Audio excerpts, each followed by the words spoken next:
Next question.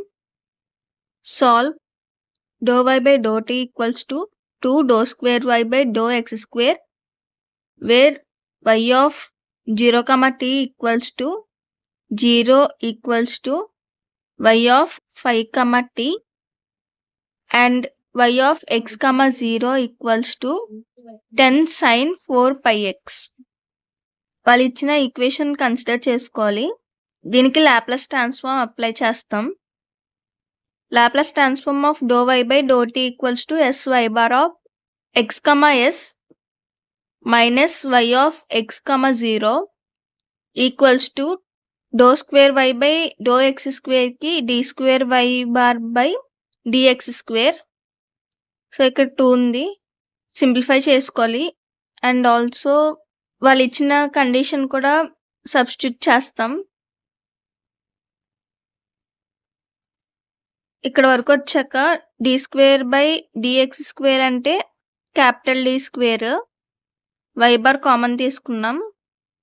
So ఇది hire order non homogeneous linear differential equation. అంటే capital D square ఉంది కాబట్టి hire order. Capital D ఉంటే అది హైయర్ ఆర్డర్ అవ్వదు, అది ఫస్ట్ ఆర్డర్ అవుతుంది అప్పుడు. అండ్ ఇది ఇక్కడ ఈ ప్లేస్లో ఈక్వల్స్ టు 0 అని వస్తే హోమోజీనియస్ అవుతుంది. ఇక్కడ ఏదైనా వాల్యూ వస్తే నాన్ హోమోజీనియస్. సో దీనికి general solution y bar equals to yc bar plus yp bar. First yc bar find out చేసేస్తాం, auxiliary equation. So capital D బదులు m పెడతాం, ఎందుకంటే f of m equals to 0. m value find out చేసేస్తాం. So yc bar a into e power square root of s by 2 into x plus b into e power minus s by 2 into x. Next yp bar find out చేసినప్పుడు q by f of d. q అంటే ఈ ప్లేస్లోది, f of d అంటే ఇది. So substitute చేసేస్తాం. So ఇక్కడ ఎలా చేస్తామంటే ఇక్కడ సైన్ వచ్చింది కదా, ఇది ఏ ఫామ్లో ఉంది, సైన్ ax ఫామ్లో ఉంది.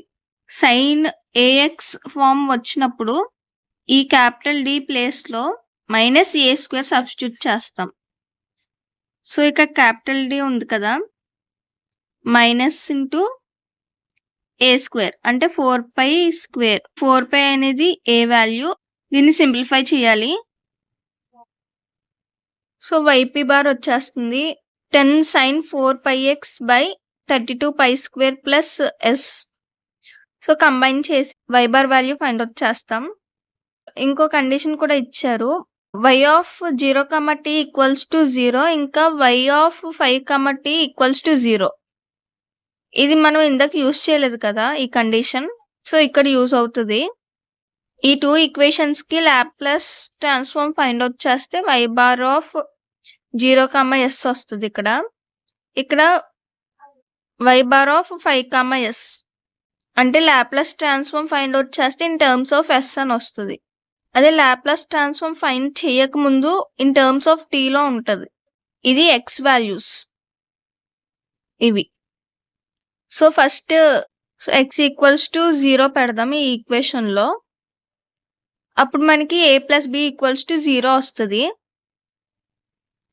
ఇక్కడ e పవర్ 0 అంటే 1, ఇక్కడ 4πx ఉంది కదా, సో x వాల్యూ 0 అయితే ఇక్కడ సైన్ 0 0నే వస్తుంది. ఈ వాల్యూ అంతా 0 అవుతుంది అప్పుడు. నెక్స్ట్ x ఈక్వల్స్ టు 5 పెడితే అది కూడా 4πx అంటే 4 5s are 20, 20 π. సో 20 π అంటే సైన్ పై వాల్యూ 0. 20 అనేది ఒక ఇంటీజర్ కాబట్టి ఆ 20 π ఉన్నప్పుడు సైన్ 20 π కూడా 0 అవుతుంది. సో ఈ 2 ఈక్వేషన్స్ కంపేర్ చేసుకుంటే ఏ వాల్యూ బి వాల్యూ ఆటోమేటిక్గా 0 అయిపోతాయి. So next y bar value లాస్ట్కి ఇది వస్తుంది. దీనికి లాప్లాస్ ఇన్వర్స్ ఫైండ్ అవుట్ చేస్తే పార్షియల్‌లో చేస్తున్నాం కాబట్టి ఇదంతా బయటకొచ్చేస్తది. ఓన్లీ దీనికి మాత్రమే ఎస్ టర్మ్స్‌కి మాత్రమే L inverse. So, L inverse find out చేస్తే 1/s ప్లస్ 32π² దీనికి Laplace inverse e⁻32π² into t.